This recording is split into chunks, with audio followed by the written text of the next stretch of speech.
कहते हैं कि बेविचार, पाप, ये सब जो चीज़ें एक मसीह के जीवन के लिए उसका स्वर्ग न जाने का एक विरोधी है।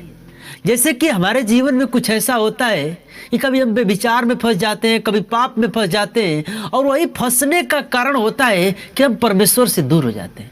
मेरे भाइयों, मेरे बहनों, हमको बाइबल इतनी अच्छी अच्छी बातें सिखाती है जो हम नहीं सीख पाते। क्यों नहीं सीख पाते? क्योंकि हम बाइबल को कभी उठाते ही नहीं पढ़ने के लिए। हम क्या करते हैं? हम सिर्फ परमेश्वर में एक नामधराई से चलते हैं और हमारा बाइबल एक जगह रखी की रखी होती है, वो कभी खुली नहीं होती।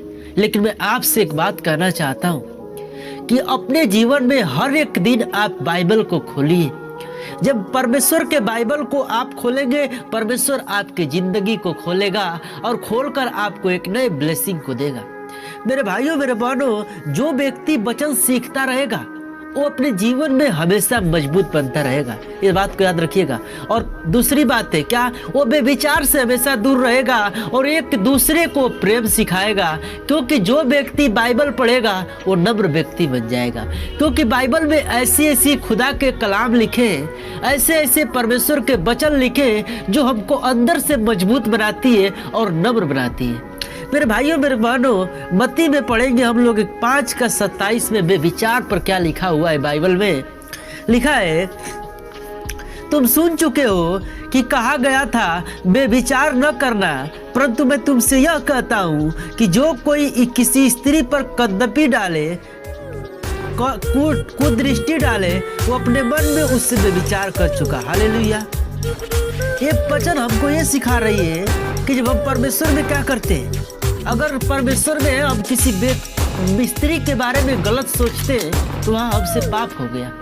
हमको किसी भी स्त्री, किसी भी महिलाओं के बारे में क्या करना है? गलत नहीं सोचना है, वो आपके लिए पाप है। और 29 में लिखा हुआ है, यदि तेरी दाहिनी आंख तुझे ठोकर खिलाए तो उसे निकाल कर फेंक दे, क्योंकि तेरे लिए यही भला है कि तेरे अंगों में से एक नष्ट हो जाए और तेरा सारा शरीर नरक में डाला न जाए। हालेलुया। ये वचन हमको क्या सिखाती है मेरे भाइयों, मेरे बहनों, कि हमारी दाहिनी आंख अगर पाप कर रही है तो उसको फोड़ दे। इसका मतलब यह है कि हम फोड़ देना ही पत्थर से, ईंटा से। परमेश्वर इससे ये बताना चाहता है कि जो हमारे जीवन में अलग नजरिया है उसको बदलने के लिए कह रहा है, उसको हमेशा के लिए खत्म करने के लिए कह रहा है। नजरिया बहुत सारे प्रकार की होती है। कभी एक माँ की नजरिया अलग होती है, सिस्टर की नजरिया अलग होती है, और अपनी बीवी की नजरिया अलग होती है। ये नजरिया कई प्रकार की होती है। पाप की नजरिया एक भी होती है, उसको क्या करना है? निकाल कर फेंक देना है, जो हमको पाप में लेकर जा रही है। मेरे भाइयों, मेरे बहनों, और आगे लिखा हुआ है, यदि तेरा दाहिना हाथ तुझे ठोकर खिलाए तो उसको काट कर फेंक दे, क्योंकि तेरे लिए यही भला है कि तेरे अंगों में से एक नष्ट हो जाए और तेरा शरीर सारा शरीर तेरे नरक में न डाला जाए। हालेलुया। ये भी वचन हमको यही सिखा रहा है कि हमको अपने रास्ता को बदल लेना है। हमारा रास्ता गलत है तो उसको सही करना है। और जो व्यक्ति अपने जीवन में रास्ता को बदल देगा, परमेश्वर उसके जीवन में उसी दिन से निवेश करेगा। और जिस दिन परमेश्वर उसके जीवन में निवेश कर लिया, मेरे भाइयों, मेरे बहनों, मैं सच बता रहा हूँ, वो व्यक्ति एक दिन ऐसा व्यक्ति बन जाएगा जो चाहता था वो पाएगा। और एक ऐसा व्यक्ति बन जाएगा जो परमेश्वर के लोगों की तरह क्या करेगा? सबको सिखाएगा कि आप भी ऐसे बनो।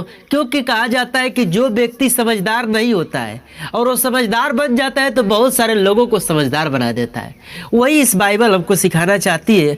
तो आप अपने जीवन में मेरे भाइयों, मेरे बहनों, बेविचार से दूर रहें, पाप से दूर रहें। और हाँ, एक बात और कहना चाहूँगा जाते जाते कि आप प्रार्थना को हमेशा एक्टिव रहें, क्योंकि यही प्रार्थना है जो हमारे खुदा से मेल कराती है और हमको स्वर्ग तक लेकर हमारी बातें जाती है। तब तक सबको जय मसीह की। Praise the Lord. आमीन।